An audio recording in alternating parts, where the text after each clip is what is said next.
Salut les amis, on se retrouve pour une nouvelle vidéo sur Dragon Ball et aujourd'hui on va parler de la puissance de Brolette. Mais dans cette vidéo je vais pas l'appeler Brolette puisque pour moi dans la dernière vidéo j'ai fait une théorie comme quoi elle s'appellerait Sadala, comme la planète puisqu'elle serait soit la reine soit la princesse. Dans cette vidéo on va s'amuser à comparer les deux théories les plus populaires dans la communauté de Dragon Ball. Broly ou Brolette, le SSJ légendaire est-il plus puissant qu'un SSJ Blue ou alors inférieur ou égal à un SSJ 2? Par contre je te le dis direct, je suis pas là pour donner raison à un camp ou à un autre, mais sache quand même que dans la vraie vie un brocoli pousse plus vite qu'une carotte. On tient peut-être quelque chose. Un quai?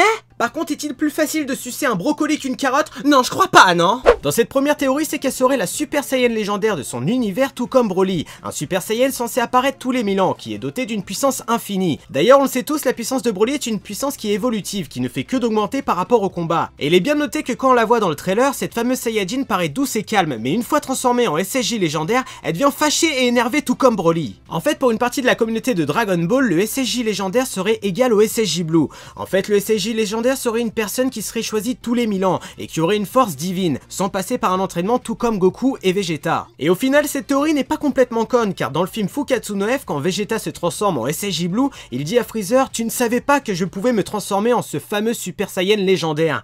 En fait, en japonais, le Dansetsu no Super Saiyajin a toujours été Broly. Et au final, j'aime bien cette théorie puisque ça la rendrait unique tout comme Broly, une personne qui a été marquée par le pouvoir divin à sa naissance. La deuxième théorie serait que le Super Saiyan légendaire soit la transformation après le SSJ Blue. Donc on aurait le Super Saiyan God, le Super Saiyan Blue, puis le Super Saiyan légendaire. Et cette théorie tient sur le fait que quand Broly se transforme en Super Saiyan avec son diadème, il a les cheveux bleus tout comme un Super Saiyan Blue. Tout comme le cycle normal des transformations, le SSJ God serait la forme normale, le SSJ Blue serait la forme SSJ1 et le SSJL serait la forme SSJ2. Et pour ceux qui vont me dire ouais mais la puissance de Broly équivaut à un SSJ2, n'oubliez pas les mecs, Broly se retient. Après je vais être honnête avec vous, que ça soit la première théorie ou la deuxième qui soit la vraie ou aucune des deux, on s'en branle. N'oubliez pas que chaque vidéaste de Dragon Ball fait avant tout ça par passion et pour vous faire plaisir. Et vous les amis, est-ce que vous avez des théories, des hypothèses, des suppositions au niveau de sa puissance? Dites-moi tout ça par commentaire. N'oubliez pas de liker, de partager et surtout abonnez-vous à la chaîne. Sur ce, moi je vous laisse, tchuss!